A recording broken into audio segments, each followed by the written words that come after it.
Do you want more? More time, more balance, more love, more sex, more money, more real, and less bullshit? This is the Women Wanting More podcast with Dr. Karen Osborne. Real life, real stories, plus real tips to get you more of what you want.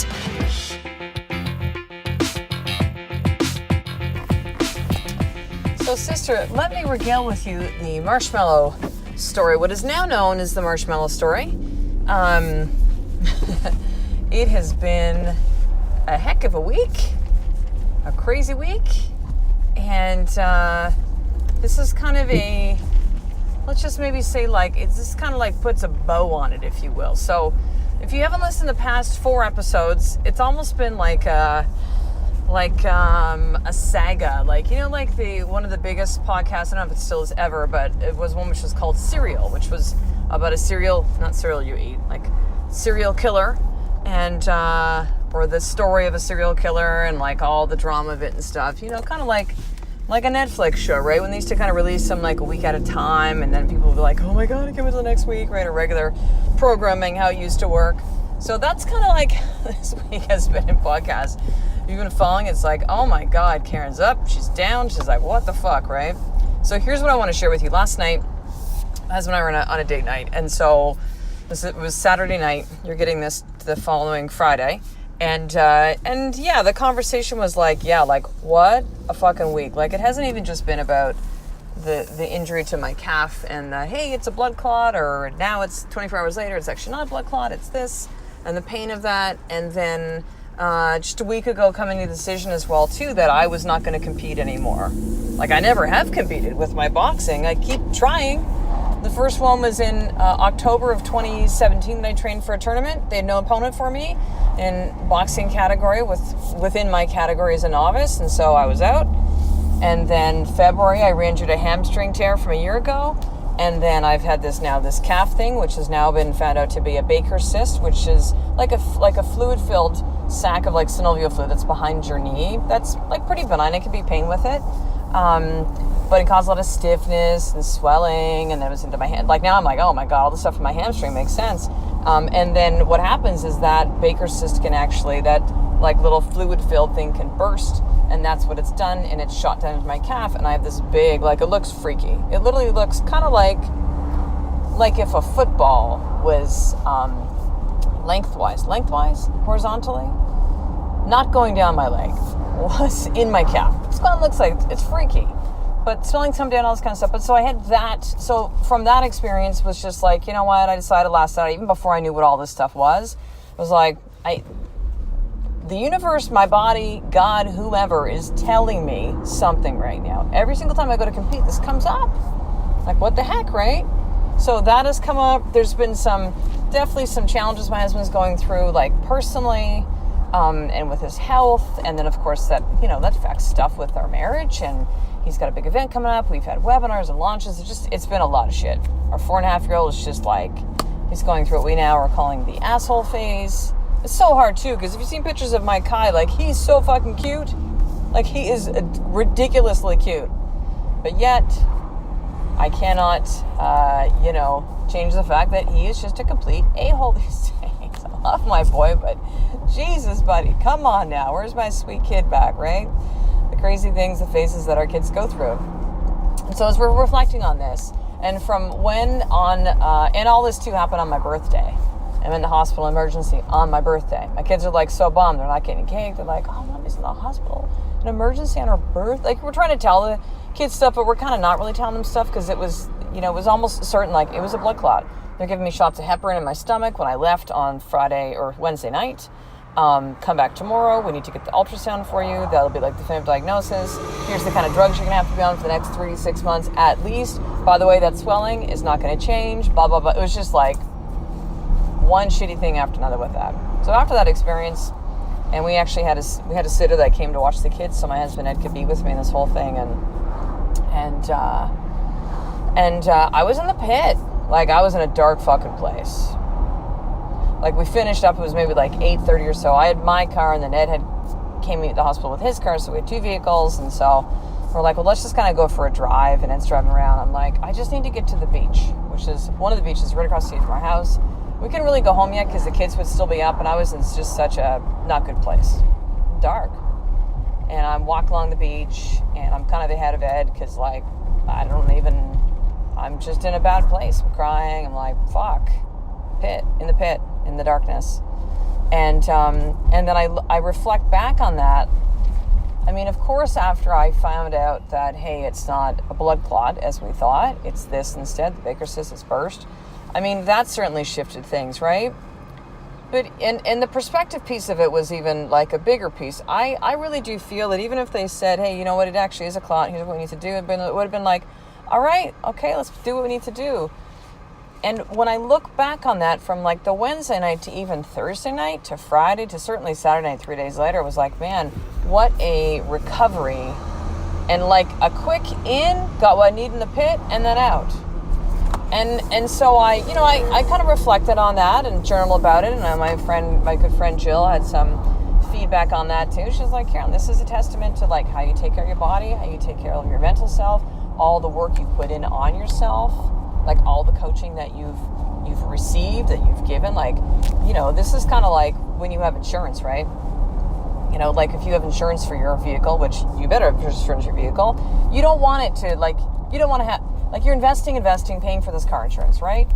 And it's not sexy to pay it out, but if the time was to come, and which it does come for most of us, we get in a car accident, like it's there for you, right? Like you've invested for all this time. So if something happens, then you have insurance to cover you, right? And so think of it this way as well, too. When you invest, we would see this in the practice when we were in practice as chiropractors, my husband and I. People that invest in their health, had a major health crisis, they would rebound so quickly out, it would make the doctors, the surgeons, all the different specialists, all this shit, they'd be scratching their head going, how did you do this? And we'd be chuckling to each other, myself and one of our patients, saying like, well, we know exactly how. Like, fuck, I've been investing in my health for the last 10 years. What the hell do you think, right? So yes, there's a piece of that. It's been a lot of the work I've done on myself and for myself over the last several years.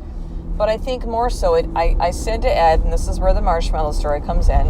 It was literally, I'm just talking to him. This wasn't like I'm like, you know what? It's kind of like the pit is kind of like going in this marshmallow. Where if you were to say to be dropped in this giant marshmallow, marshmallow, like it's squishy, it's kind of gooey, like you just like you're sucked. Imagine if you're like sucked down, like someone dropped you 10 feet, like you're jumping into like one of those big, what are those big like puffy things you jump into if you're like stuck on a building? I don't know, it's full of air and shit, like a gymnastics, right? It's cushy. You jump in, they kind of like sink into it. So imagine that, being in the pit, being in that place of darkness and despair and like, fuck me, fuck this, fuck everything.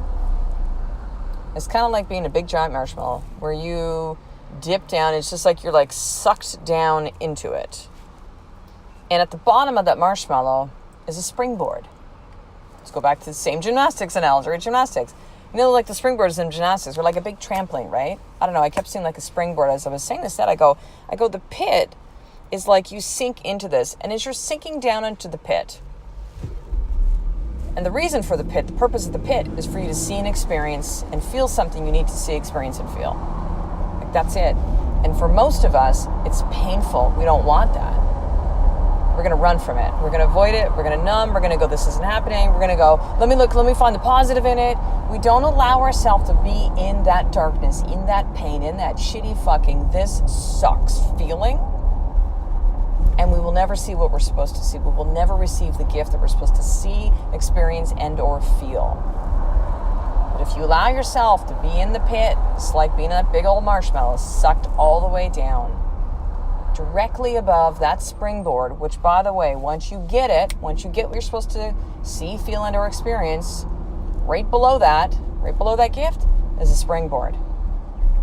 And so when you get the lesson you're supposed to get, it's like your feet will firmly plant on that springboard and fucking spring you out of the pit. That is the only way for me to describe, and this has not happened for the first time, of me being in such a deep fucking dark place and quickly springboarding out of it. Like to the point of, and this, I'm not being like, oh, like most people could never do this, but most people wouldn't fucking do this. They'd still be stuck in shit.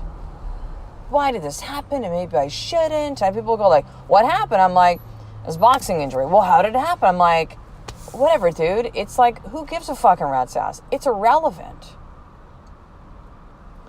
Because I trust and I know, it's not just a belief, I know that all of this happened for me to be able to see.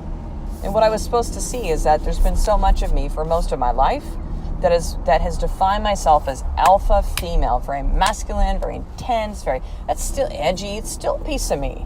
Strong, all of that, fuck yes. But I've repelled a lot of the feminine in me. I don't want to wear like, oh, girly girl stuff, that's not me, and blah, blah, blah. Like, no. And I've realized that I've really kind of created a me which is very, like, off balance, right? Because really, whether you're a man or a woman, there's a blending of feminine and masculine within all of us. It's just, men are going to have more masculine, women have a little bit more feminine, perhaps. And I feel this real balancing of it. And I feel like all this, like with boxing, like hard, intense, like very masculine, right? Very like that real intense energy. Which, by the way, I'm still training. Like, that shit's not changing, right? But as far as the fighting and the competing, I know that's the message I'm supposed to hear, which is like, Karen, you don't need to show up to the fight. You don't need to show up to the fight. And I felt for like a while, like really embracing that feminine, I kind of call it like girly side, but it's, like really embracing that. And so I know that the biggest thing for me to see, experience, feel all this is like, you know what, Karen? You can have both. Yeah, you can still be strong and edgy. I always saw that as like really weak. The feminine is weak. And it's like, it's just a story, man. It's fucking, I know a lot of women who are not, they might be more kind of feminine, girly, all that kind of stuff, but not weak. You would not call any of these women weak. Strong as shit is what you would call them a lot more. And so this experience has happened to me, for me to be able to embrace more of my feminine. Like, that's it, right? But again, you have to allow yourself to go fully in the pit. And once you see, feel, experience that, then your foot's going to touch that springboard. And that springboard is going to propel you right out of the pit. Right out of the pit. Because you're done, right? Because you got the lesson you're supposed to get. So here's your more tip for today. Where you are not allowing yourself to go into the pit. Like, maybe it's something that's coming up for your marriage right now. Maybe it's with your kids. It's with business. I know a lot of you listen to the podcast or businesswomen entrepreneurs. Like, it's not easy to juggle all this shit, right? Marriage, kids, your own stuff, business. Like, I totally understand that. Appreciate that big time. So where you're not allowing yourself to really be in the pit, and I want you to journal and really see what insights you experience from this. So, finishing up, couple of things, my sister. Number one, for you to be around women who are like you, powerful women that want a lot of the same things, that yes, are businesswomen, entrepreneurs, that yes, are married, that yes, have kids, and don't want to really do this alone, and know that they can't do it alone, that there is power in being part of a group of women that are like you. You need to join the sisterhood. Okay, so that is over at drkarenosborn.com/sisterhood, and you can actually sign up for the first 7 days for just $1. In addition, I want you to subscribe to the podcast. Sorry, as I'm doing this, I'm like doing parking. I got to figure out what I'm doing for parking. Press number on keypad. There we go. Okay. Subscribe to the podcast. Yes. So make sure to go to iTunes, subscribe to the podcast. That way you're going to get all the episodes Monday through Friday. And I want you to leave a review, sister. Like, let me know what you think. 5-star review. Subliminal right there. Yeah, if it's less than 5 stars, like, honestly, if you don't really get value from this, here's the bottom line. It's like, don't listen. And it's just not a passive aggressive. It's just like, listen, if you're not doing this because it like really lights you up, then find something else that does. Like, that's it. But subscribe, leave a review, which allow other women to be able to see and hear your words and perhaps be encouraged to listen to the podcast as well. And then the last part is I want to make sure that you subscribe to the Women Wanting More newsletter. You're going to get the More For Guide, which is how to start your day in power, 2 very powerful trainings that I created in a private Facebook group as well on how to create new stories and to drop your old ones. So that's over at drkarenosborn.com/action guide. So I will talk to you in this episode, sister. A life of more is just one step away from me doing the fucking work every single day. I love and appreciate you. To get the show notes of each Women Wanting More episode, including the How to Get More tip, Subscribe to the newsletter at drkarenosburn.com/newsletter.